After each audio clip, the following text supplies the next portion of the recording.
So we're live on Owncast. We're live on Blue Sky. We are live on YouTube. Not that I love streaming to YouTube, but I just don't look at it. well, I mean, I don't either. I mean, it preserves that. Okay, that's fine. You know, that's is what it is, right? All right, and then now for Substack. So once I get good connection on Substack, we'll just dive right into the issue. And we'll just go step through step on the issue. Today's top subject, the fact that Elon Musk is a trillionaire. I heard that. And if he basically if he gave literally 10% of his $1 trillion, he could eradicate world hunger. 10%. The amount of money he should be paying in taxes, by the way. But then also, I'm going to talk about the Starmer thing.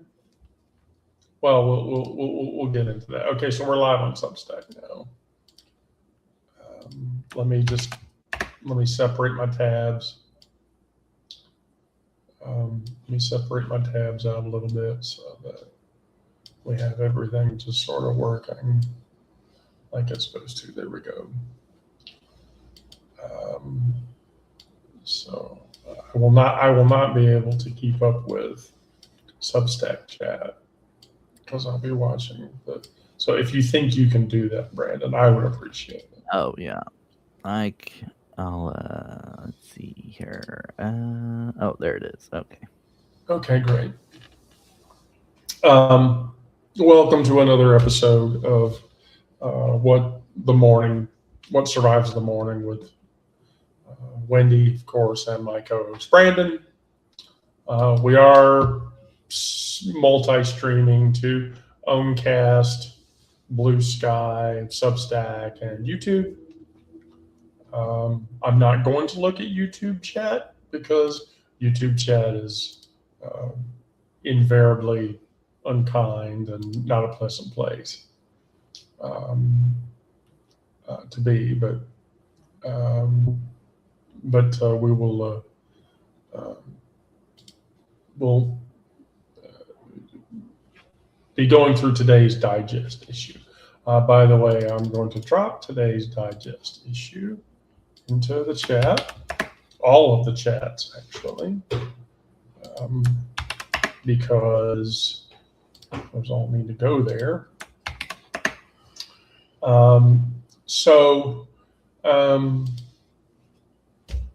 Elon Musk is now worth $1 trillion. So Brandon, what does that make you think about that person? That he only cares about money.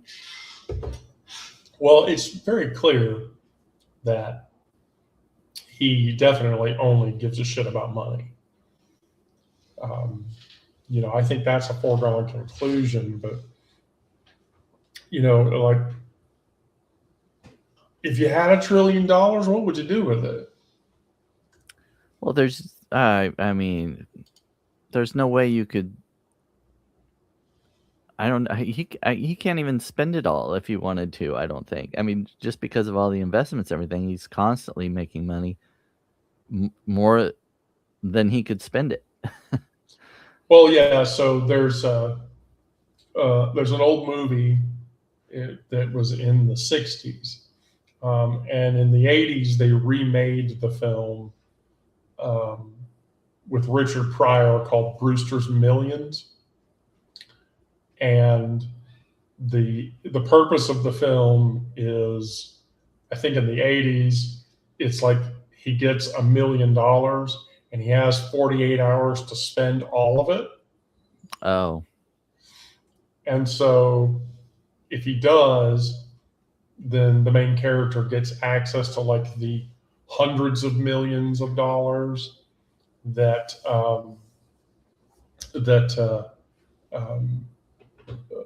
you know, that all the other people don't get access to. And you know, it's sort of like, right, yeah, you're making more money in interest faster than you can spend it. Yeah. So, but the thing that sort of, when you put trillionaire in 70-point type, you know, the world's richest man has crossed into the 4 comma club. And it's entirely because of his SpaceX valuation, because he IPO'd SpaceX or whatever, which was sort of, you know, bullshit, in my opinion. You know, it's like, I don't call him my friend per se, but it is like the person that I know that is a billionaire who has been, my father worked for him for 48 years. You know, Larry, when you talk to him, he's billionaire. He's worth 136 billion or whatever. And when you talk to him, you find out that he is perpetually $1 million in debt at any given moment. Because stock wealth versus what you can actually put your hands on is two entirely different things. It's two entirely different aspects. And so, you know, but he's got $1 trillion behind him, and he doesn't have 1 ounce of shame. And he keeps, you know, Nazi saluting everybody, and he keeps his megaphone where he starts yelling and screaming shit, and it's just not, it's unpleasant. So how, you know, how do you deal with that? I mean, he boosted Pizzagate, which was a hoax about a political thing, CSAM, we all know what that is, right?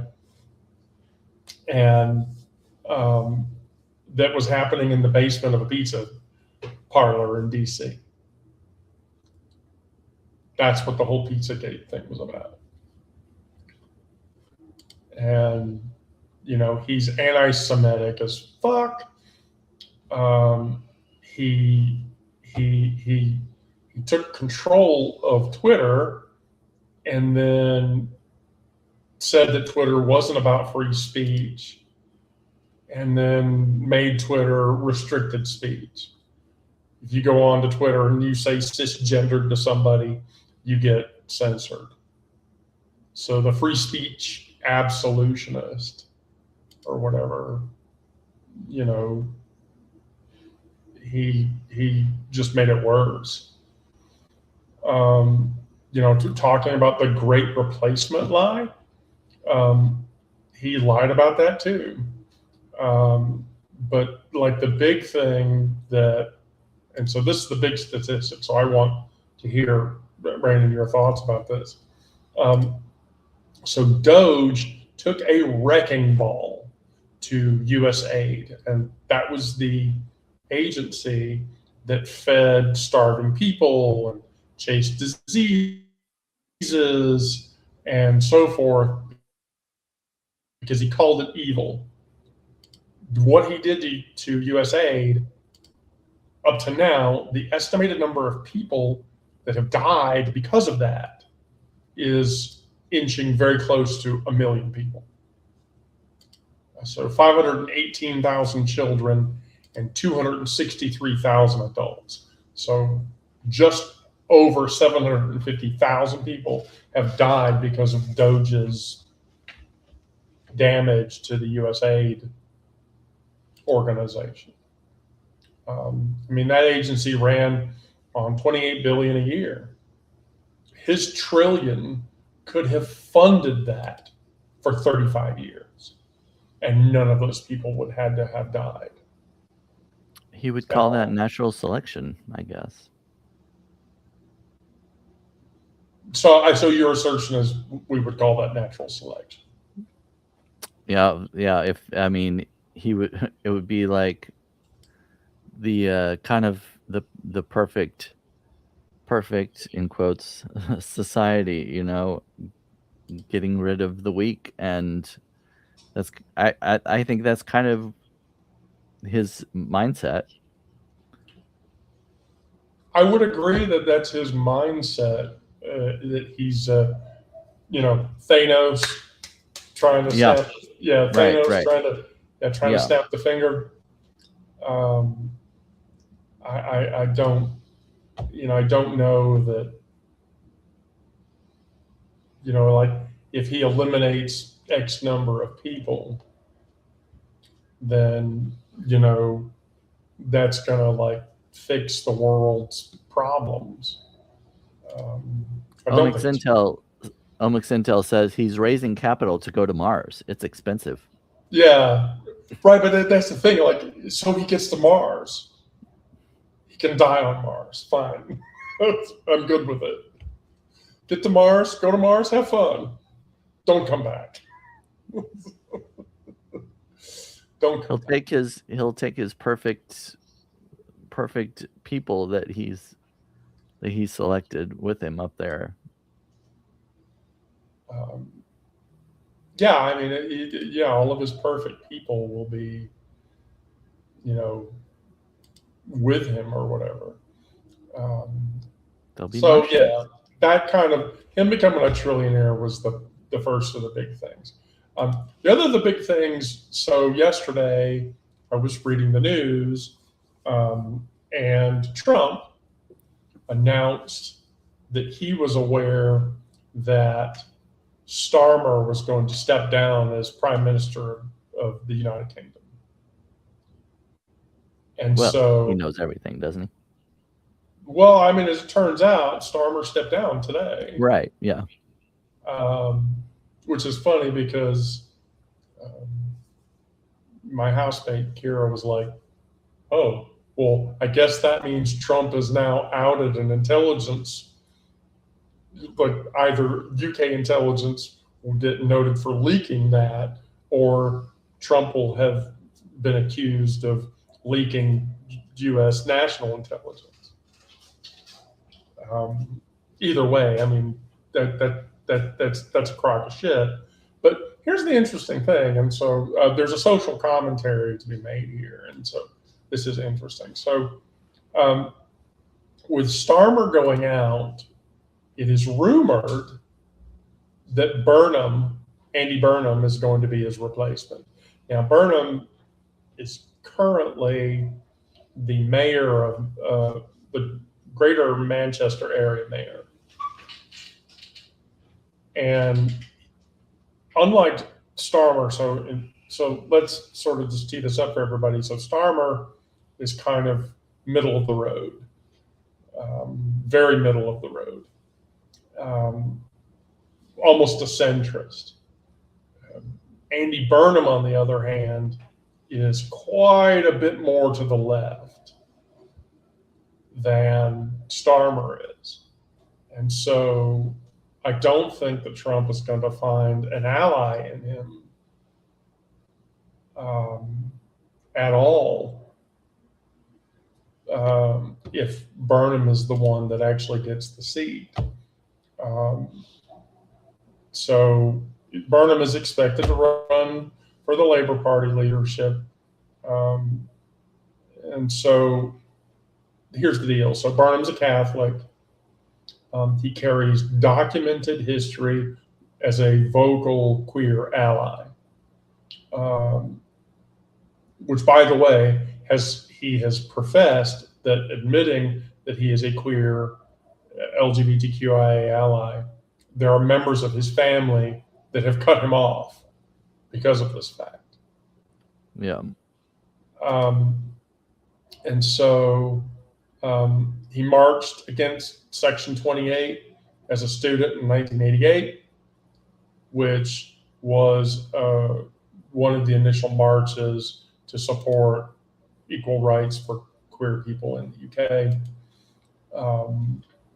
And this was before he ever held office. And so from 2003 onward, he has continued to just vote wholesale for all queer rights. So repeal Section 28, he supported civil partnerships, he supported marriage equality, he supported IVF access for lesbian couples. As mayor of Manchester, he hired a guy that the RAF had dumped for being gay. And in the last year, he formally apologized for how Manchester police treated queer people. So he was trying to take all those bullets at once. So,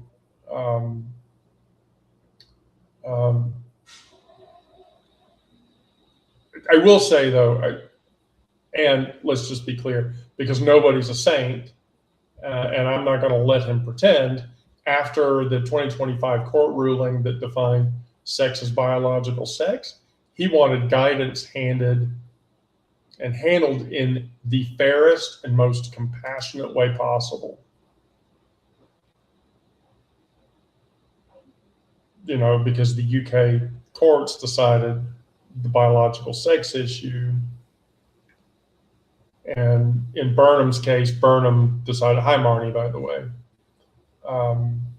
Burnham decided, okay, well, the court said this, fine, but I want the guidance from this to be charitable and equitable. So my question to you, Brandon, then becomes, do you think that is a worthy, progressive enough candidate for queer rights in the UK? I think so. I mean, it's better than what it could be. Is he running? Is someone running against him?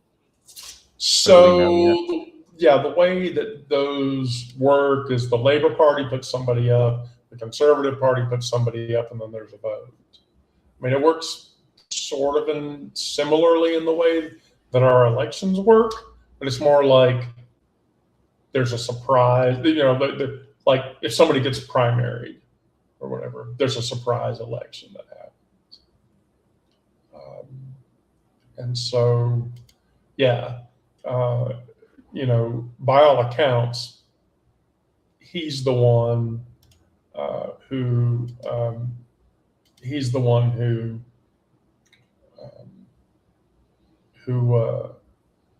is going to be put up by the Labor Party. Now, let's just, again, I want your reaction to this, but let's contrast that against Keir Starmer's queer rights standout. The thing that Starmer insisted was that a woman is a biological woman. Yeah. So trans women aren't women. The other thing that he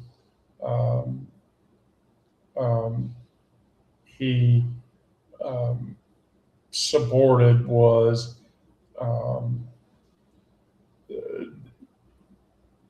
he was disfavorable for gender being taught in schools, and what he deemed was gender ideology or whatever, that's bullshit, right? Yeah. So, you know, from that perspective, it's kind of, you know, that's neither here nor there.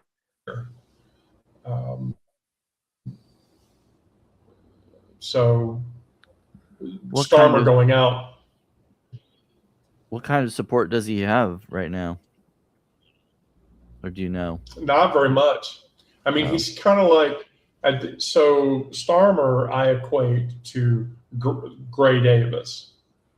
Gray Davis was the governor of California, and he, in Gray Davis's case, he botched, he screwed the pooch, like completely screwed the pooch on managing the state of California. And so they eventually pushed him out. There was a referendum to get Gray Davis out of office. And so Starmer's kind of the same deal, in my opinion. They put him in that seat, and he did not perform well. And then too, you know, Starmer sort of sycophantically sucked up to Trump, and I don't think people in the UK appreciated that. I mean, I didn't appreciate it, so that should tell you something. You know, that should give you a very clear indicator. You know, how I feel about that. So Starmer was not in favor of gender ideology and orientation ideological discussions in schools. He believed that a woman was, oh gosh, we lost Brandon. Maybe Brandon will be back.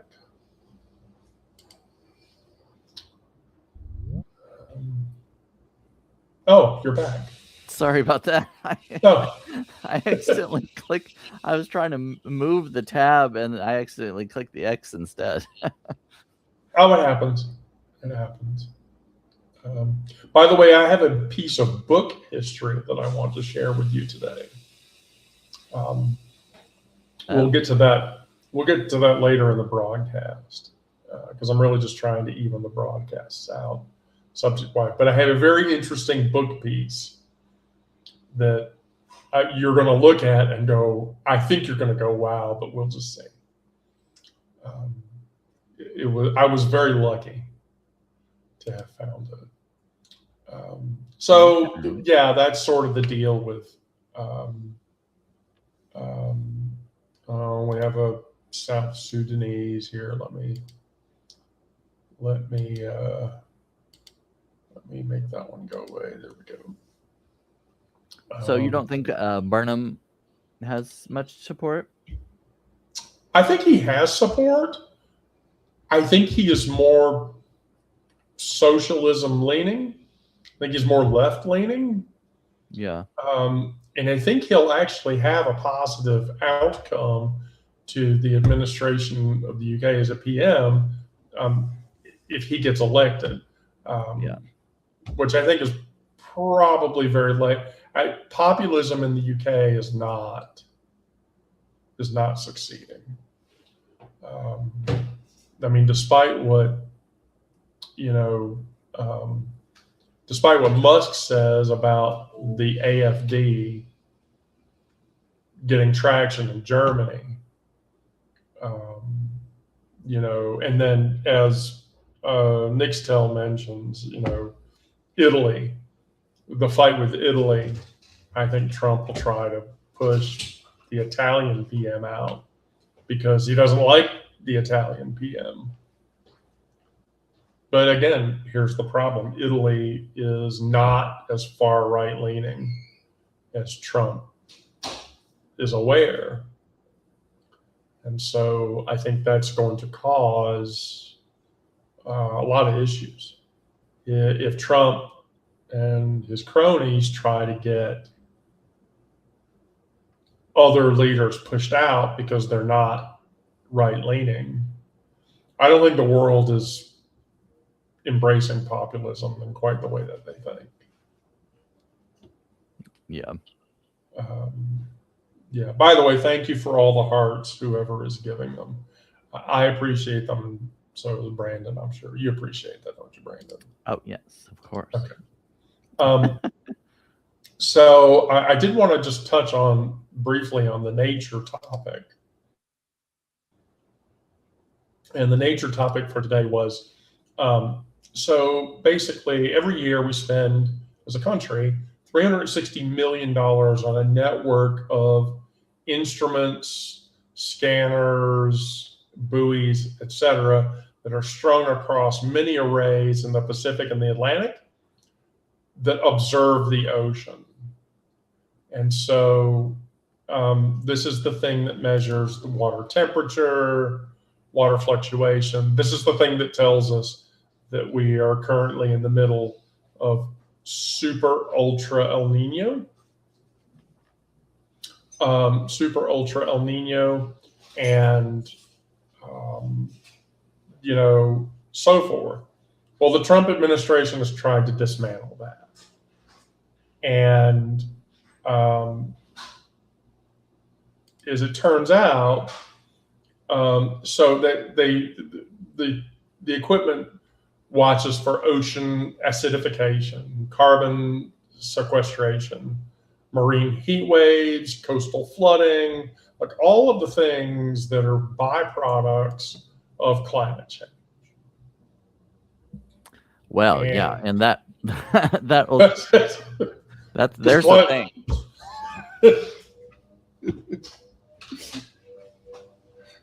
Climate change is a lie, Brandon. Yeah, it's a lie. We need to pull all those instruments out of the water. They're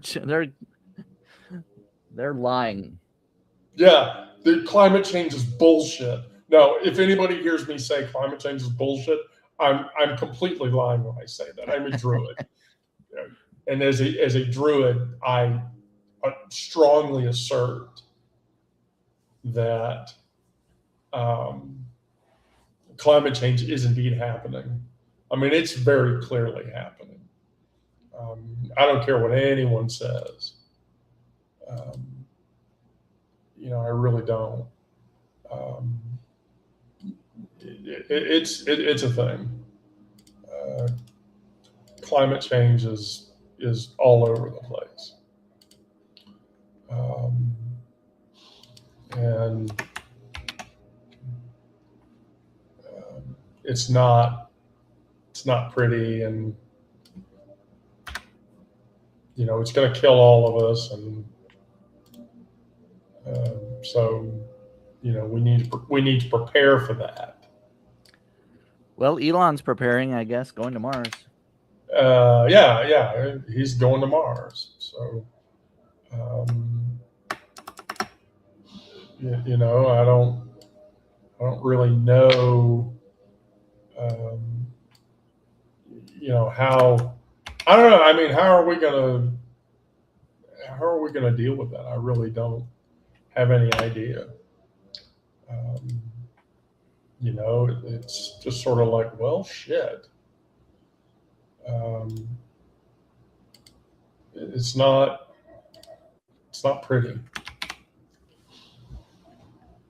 So, but on Wednesday of last week, the Senate passed a saving act that was written by Merkley and by Murkowski that barred federal funds from being used to decommission or de-scope that project. So the Senate said, no, you can't do that. That's good. So to rip out those instruments that tell us how fast the ocean is turning against us is the vandalism that only the comfortable can afford. And the sea was here before there was an empire, and the sea will outlast budget cuts. But the sad part is who will be left listening when it's all over. Will there be anybody listening? I don't know. I want to believe there will be, but it's sort of disconcerting. So with that, I will go into the first of the. So we've talked about the bullshit news. Now let's talk about how we get through the bullshit news. By the way, do you want to see the book thing now? Okay. What is okay? So I am a huge fan of classical, like old books.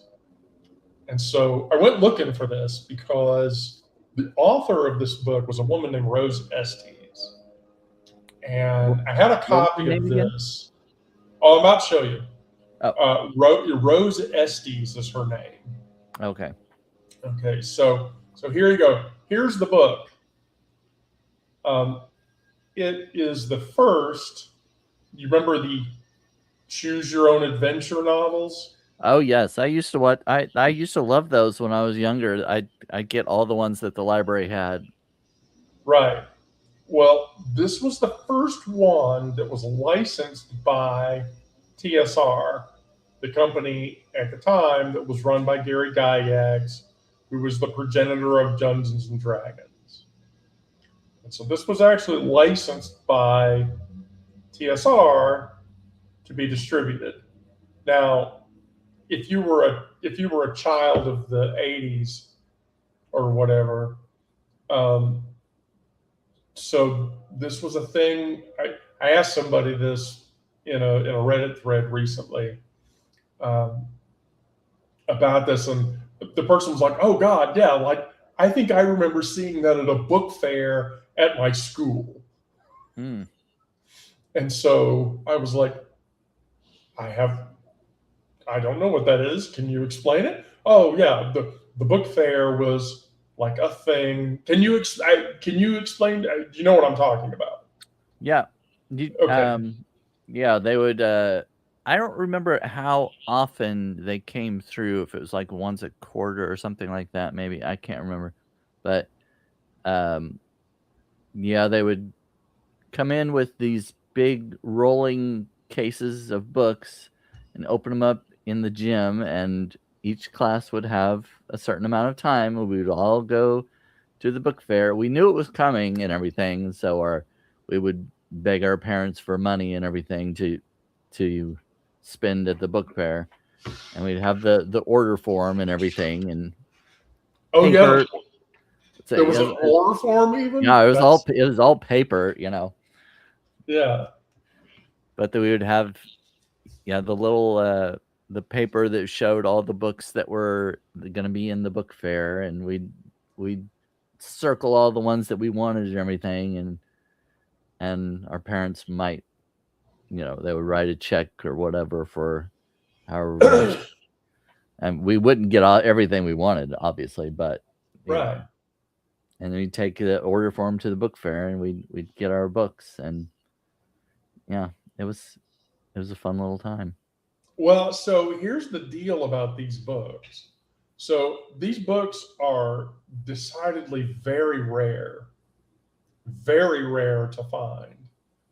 So if you go on eBay and you look for like a mint condition copy of this book, it'll run you between like $300 and $400.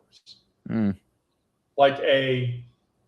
Like stored in an hermetically sealed environment so that the paper isn't, because as you can see, like the paper on this book is decidedly brown, but the binding is intact. It is not like worn or bent, so it's actually really good. So the copy that I got for $20. Oh. But there are copies of this book that are in mint condition on eBay that go for $300, $400, $500, $600, $700, and $800. Hmm. And so it is my objective to collect the series. all of these. Yeah, I collect the series. So I've been sort of like, I went to Powell's.com. I found two of there are 10 of the original set. And I found two of them at Powell's that are in good condition, that are not horribly expensive. So I'm going to buy those two to round out my set. But here's the thing: if you're a D&D person, this is special.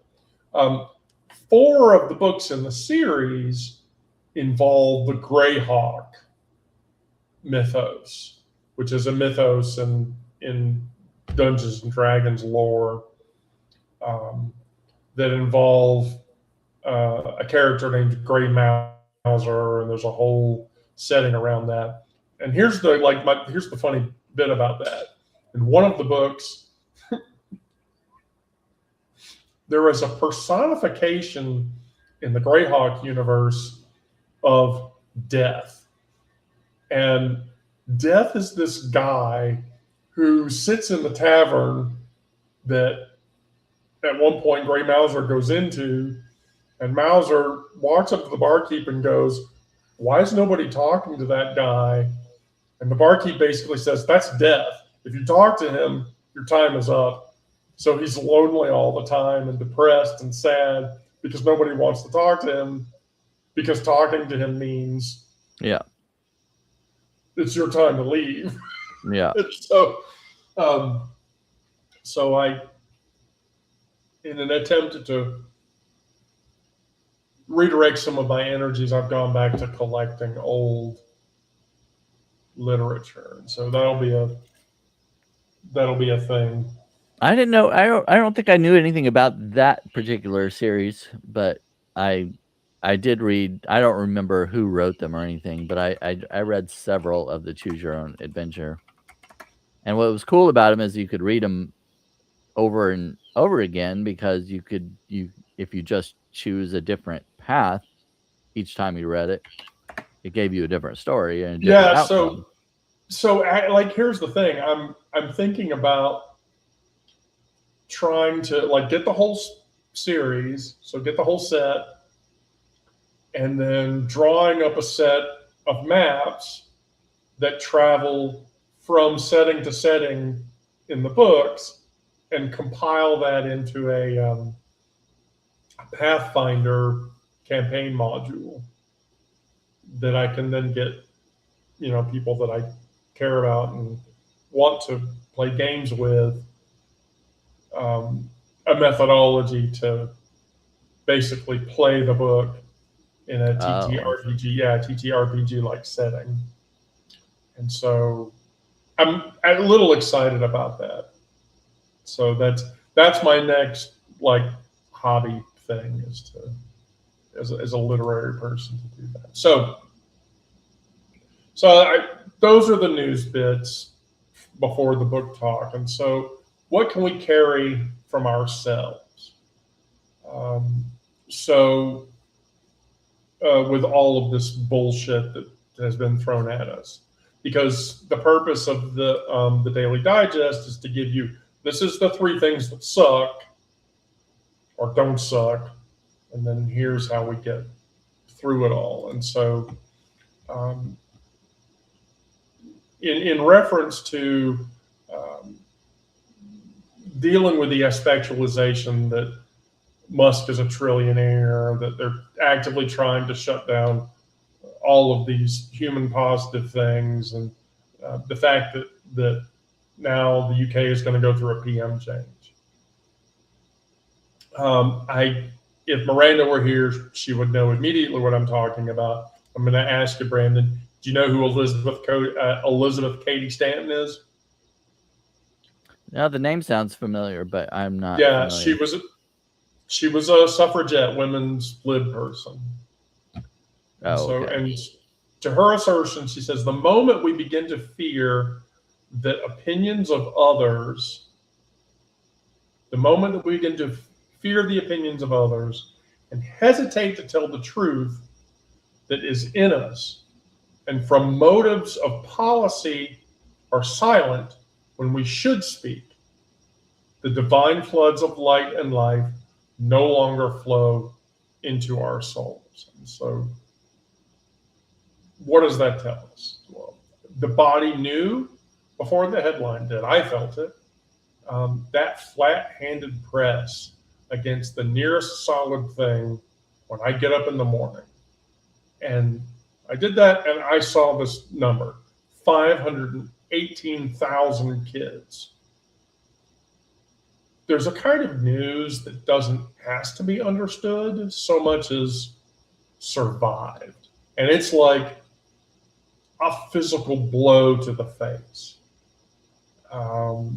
I mean, it hits you in the gut or in the jaw or the shoulders, and you're out of breath. And so, in Stanton's case, she wrote about the cost of silence. Um, but she knew its likeness, the cost of being a witness, of letting truth in when keeping it out would be easier on the nervous system. We let it in anyway, that's the work. And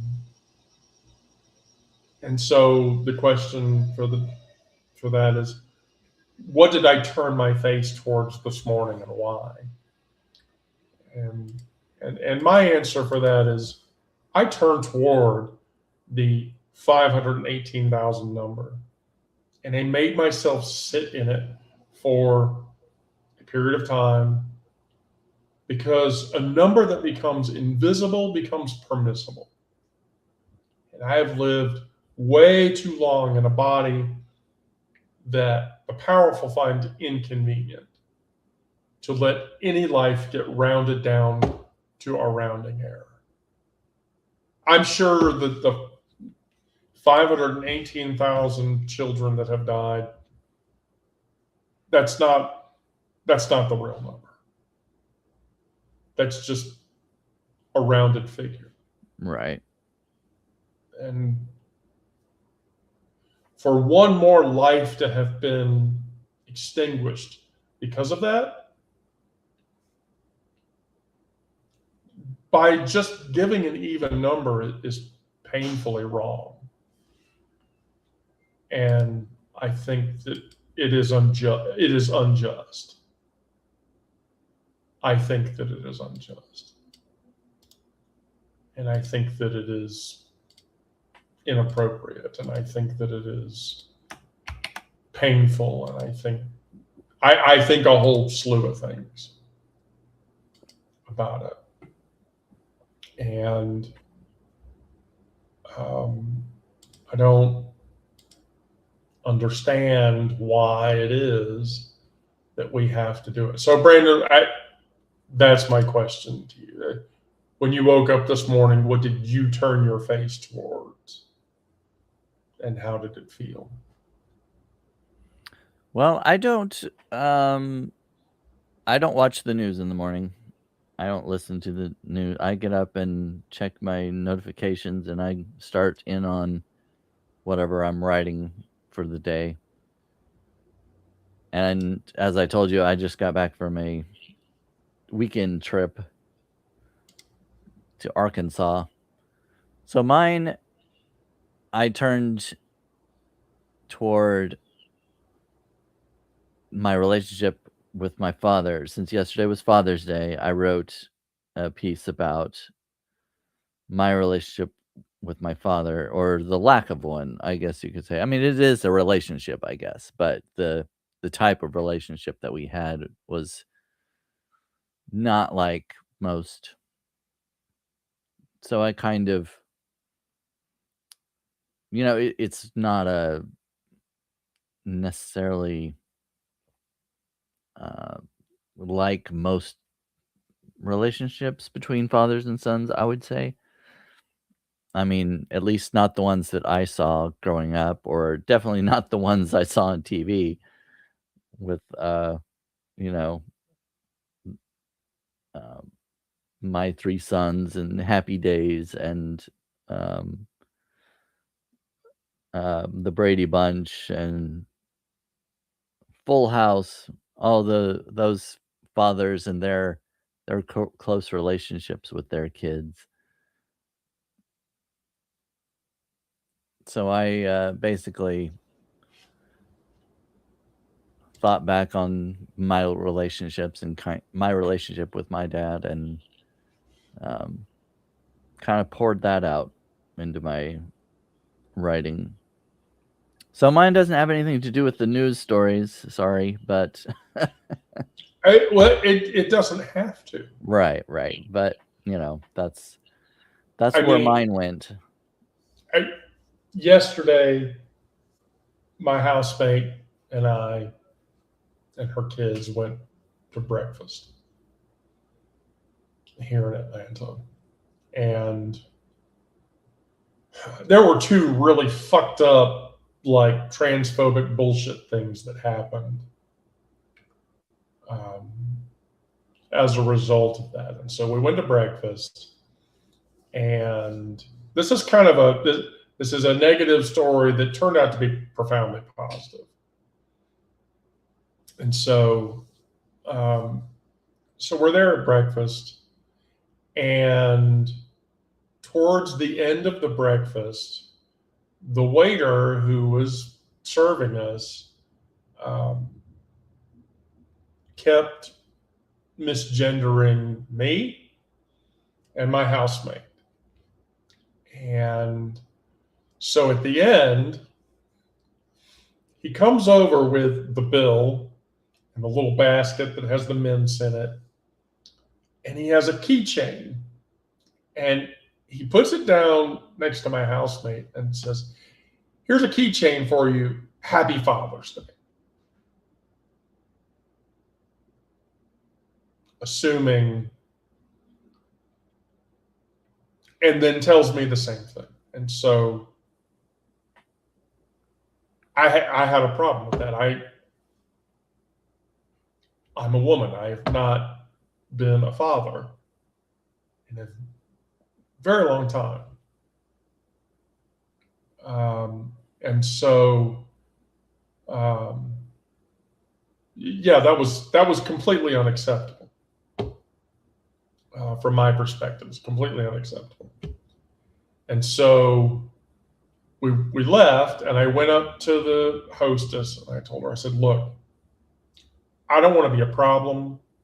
I don't want to be at issue, but your waiter repeatedly wished me Happy Father's Day, and my housemate Happy Father's Day, and we're both women, and I don't appreciate it, and I want you to be aware of it."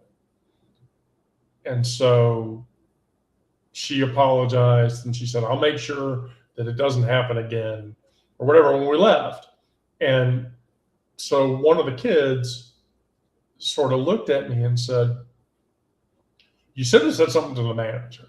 And I was like, yeah, you're probably right. Yeah, I should have tagged the manager there, and I didn't.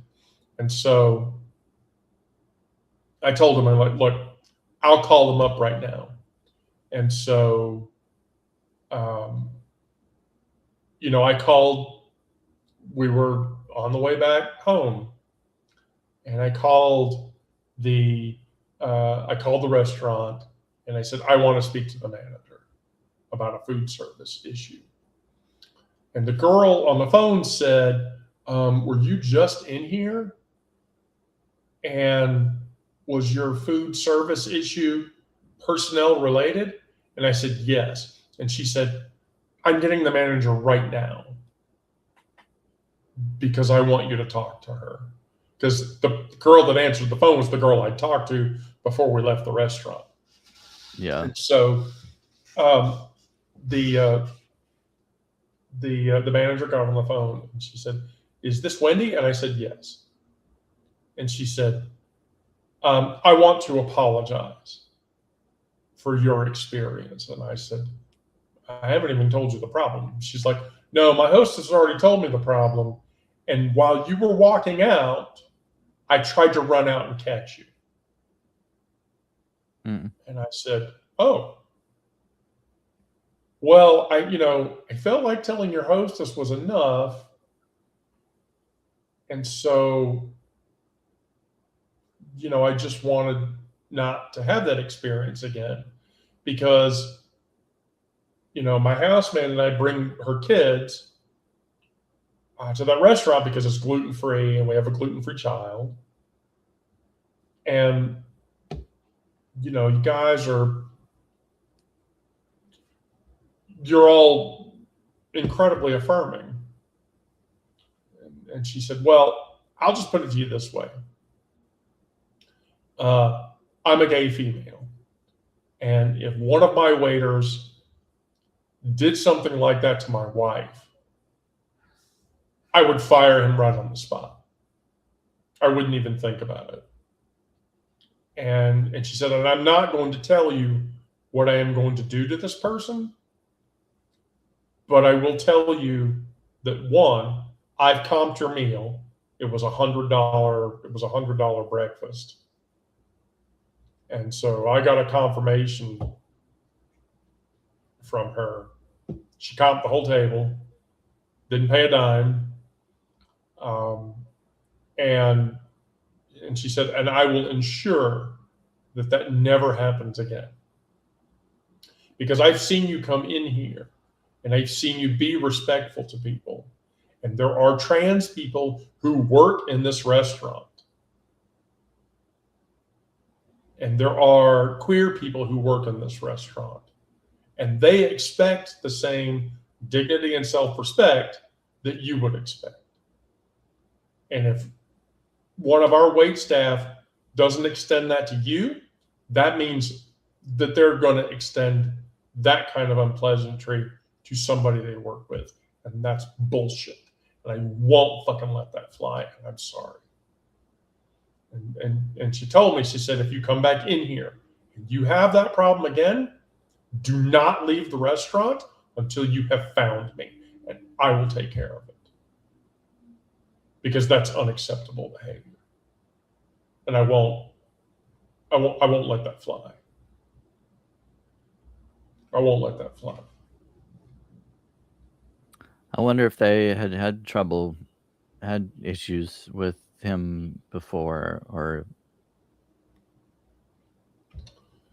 I wonder what they. I mean, also there's a legal. Can they fire him for something like that? Well, here's the thing. Georgia is a right to work state, so yes, they can. Oh, okay. Yeah, you can fire for cause in the state of Georgia. It happens. Yeah, you can totally fire for being in the state of Georgia. It completely happens. It's totally a thing. It's a thing. It's totally a thing. So yes, they can. I know all states, have different laws as far as that goes, so I didn't know.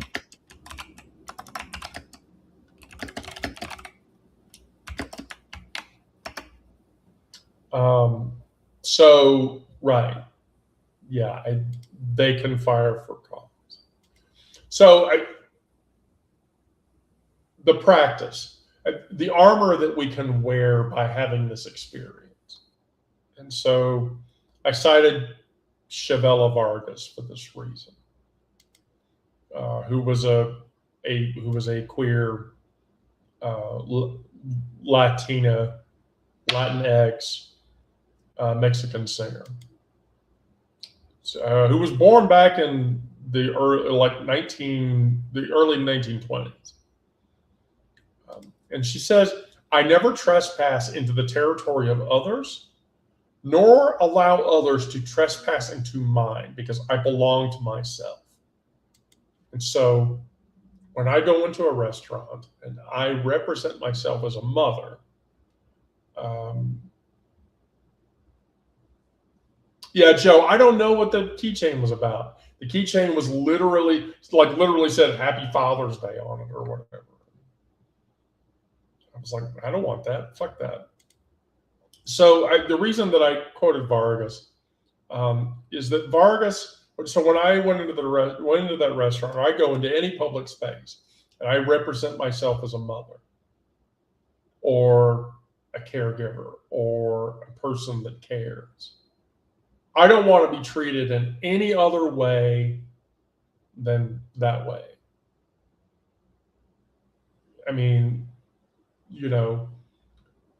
if I were to walk into your house, Brandon, I would not treat you in any other way than the way that I think that you would want to be treated.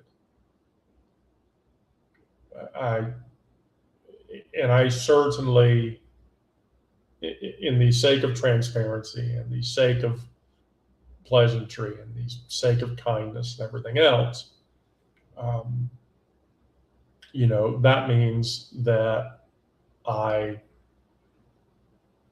would not violate your own boundaries. I wouldn't want to. And so in Vargas's case, I mean, she wore trousers, she smoked cigars, she carried a gun, and she didn't come out publicly until she was 80, which is to say that she lived most of a century as exactly herself while declining to perform the explanation of the fact that she was gay for everybody else. And there's a lesson in the body for those of us who are still here. And that's the refusal to over-explain is itself a form of rest and ease. So Brandon, you don't owe the world a footnoted defense because you're gay. The energy you spend justifying that fact, if even you have to justify that fact to anybody, even to your parents, is energy that is taken from you and stolen from your ability to live. And the people who demand that justification will never be and have never been satisfied by it. And they won't be. You can't. Don't. If Vargas could go 80 years being the person that she wanted to be without ever saying that she was gay and had been happy, then great. De Acosta, the girl from the 30s era film industry who was a costume designer, she's the same way. That girl put Marlene Dietrich in bed. That woman told people in private that she could get a married woman to leave her husband just to be with her.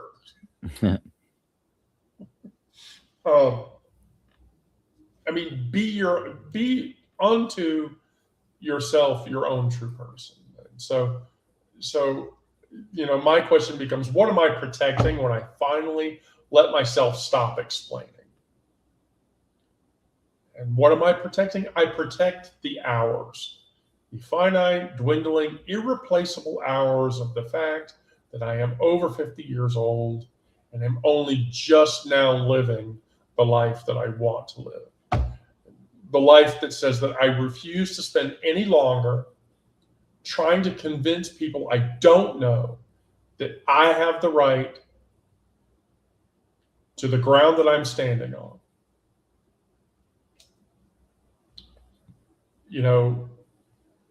When I was a kid, my grandmother Helen would have called that selfish. It's taken me 50 years to realize this, but she was wrong. She was wrong to have ever said that. And it's painful for me to say that to people. It's painful for me to admit that. But I refuse to spend time convincing anybody that I have the right to be a mother, that I have the right to walk where I want to, that I have the right to go where I want to, that I have the right to be treated the way that I want to be treated.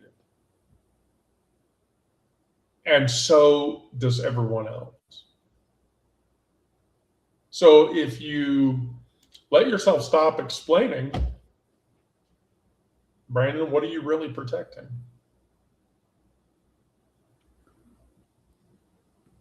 My peace. Right.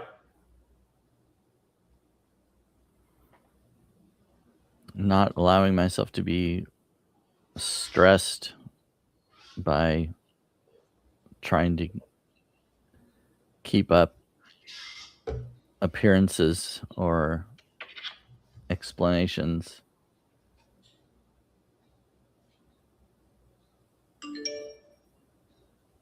Do. Yeah, unfortunately, I'm working today, and so I have to check at random times. I apologize. Right? Yeah, you're giving up your peace. You're giving up your peace. So why would you never give that up? Um, you know, I think that's the sanity for all of us. Um, and so that leads into the final bit, um, which is going to force me to talk about my quickie meal for the week, and I want to hear what you think about it, Brandon. Quickie meal. Yeah, it's a quickie meal. By the way, I have been asked to combine, um,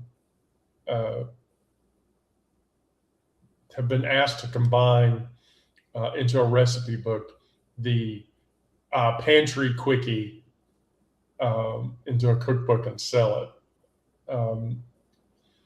I promise you, Brandon, that if I do that, I will not publish any of the quickie meals that involve white beans.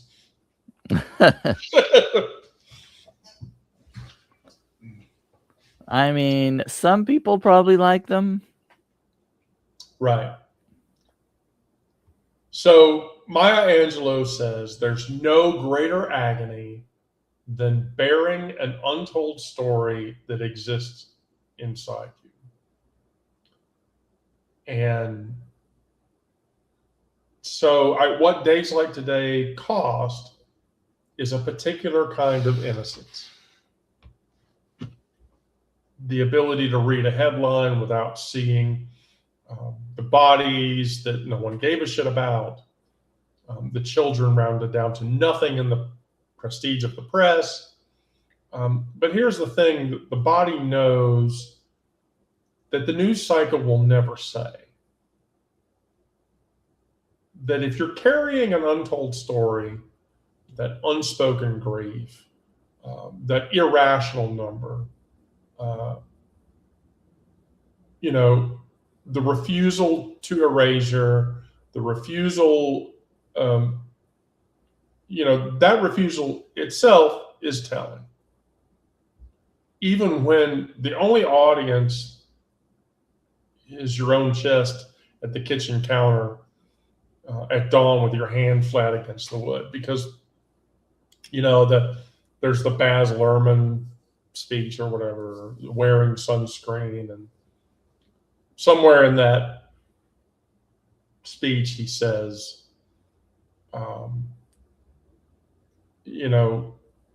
sometimes you're ahead, sometimes you're behind. The race is long, but in the end, the race is just with yourself. It's just you. You're not running against anybody else. And so I asked myself, what does survival look like tomorrow? It looks like making a tomato egg for somebody I care about. It looks like sending a text that doesn't need a reply to somebody that needs it. It's putting my feet on the floor one more morning in a body that everyone's trying to legislate, and choosing of my own volition to plainly, stubbornly, and without footnotes to keep breathing and keep living. So here's the quickie meal, Brandon. So I want your opinion. 10-minute tomato egg. 7 ingredients, feeds 4 people, and has no beans. You ready? Yes. Okay, so you sizzle the garlic and olive oil. You add a tin of chopped tomatoes, pinch of sugar, and salt. You simmer all of that for 5 minutes. Then you crack 4 eggs and cover for 3 minutes more. And then you finish that with torn basil, and you eat that over toast. I like that one. Nice. Okay, cool. I wasn't sure how that one was going to fly with you or not. I like eggs. I like tomatoes. Yeah, that works. And olive oil and a pinch of sugar and salt. Yeah. Is enough to take it out. The sovereignty moment is how to make your own oat milk. Have you made oat milk before? Oh no, I've never made it. Oh yeah. Basically, so here's how. Hi, Rouser. It's been a long time. Basically, what you do is you blend 1 cup of rolled oats with 4 cups of cold water, and you do that for 30 seconds. And then you strain through a clean dish towel, and basically it keeps for about 4 days. Yeah, you can cold soak for however long and make oat milk. I have a milk derivative appliance that you basically put water and 2 cups of almonds into, and it makes almond milk. Oh yeah. Sustainable almond milk, which keeps for about 4 days. You throw a pinch of salt and a pinch of sugar into it to stabilize it. But generally speaking, it's that's my food sovereignty moment. So, but back to the question. So, what does survival look like for you tomorrow, Brandon? Sometimes it's speaking up for yourself, standing up for yourself, speaking up. But then other times it is not speaking, not having to explain. Kind of as you were saying earlier, not having to explain who you are if you're gay or bi or straight or whatever, and because you're just being yourself. But then there are moments where you should speak up when someone is disrespecting you or someone else. Right. Right. I mean, because why would you do anything else? Why would you do anything else? Yeah, I agree completely. I feel like we get to the end of this, and so then we have to say, I mean, someone's carrying some trillionaire's ledger, and the sea is slowly trying to warn us day in and day out that things are bad. The solstice has turned, and the long line is leaning, and it is imperceptibly leaning towards the dark. And you lean with it because that's what living things do. You name what's yours to carry, you set down what isn't. The mother of the earth does not ask the river where it's going. She holds simply that it move forward and trusting that it'll eventually make its way to the sea, which is what all rivers should really do, one way or another.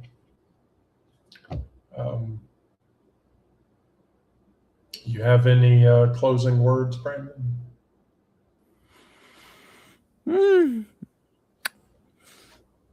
I guess not particularly. I can't think of anything.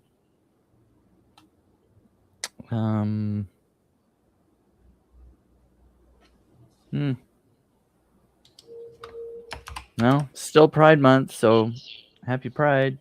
Yay, happy Pride.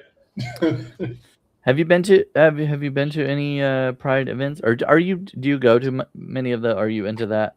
So yeah, I'm totally into celebrating Pride and going to Pride. The problem is that Pride in Atlanta does not happen in June. Oh, right, I remember that now. It's in October or something. Yeah, it happens actually in October, and so Yeah. It happening in October is dubiously problematic. I like that though. I like that it gets spread out. Yeah, well, in Atlanta, June, like if they did June in Piedmont Park, I mean, it would be unbearably hot, right? Because of the, everything else attached to that. So yeah, that's not a pleasant time.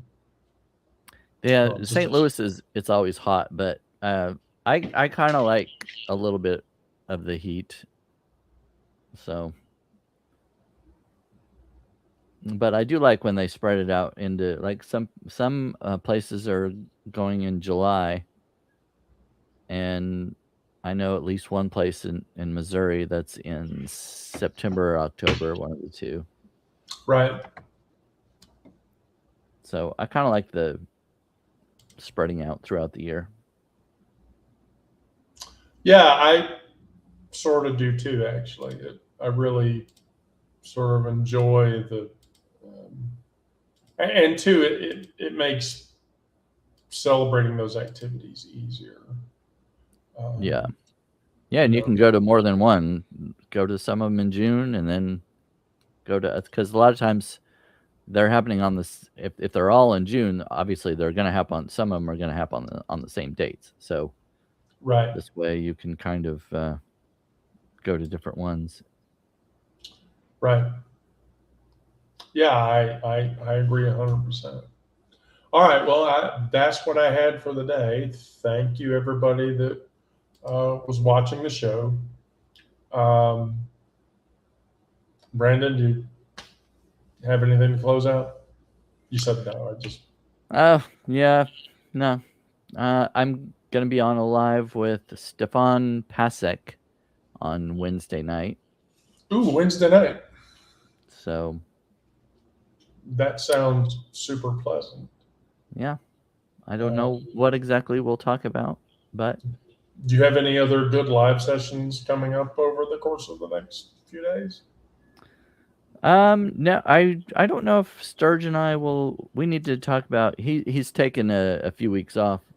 He twisted his ankle and stuff, and I think they were moving at the time, so I'll have to get back with him and see if we're doing it tomorrow or waiting till next week. But right. Yeah, the only one I have coming up right now is the one on Wednesday night with Stefan. Nice. All right. Well, cool. I'm trying to do one a week if I can with somebody else. Well, you're always welcome to come here on Monday and Friday. Oh, yes, of course. I don't mind doing the dynamic duo. Yeah.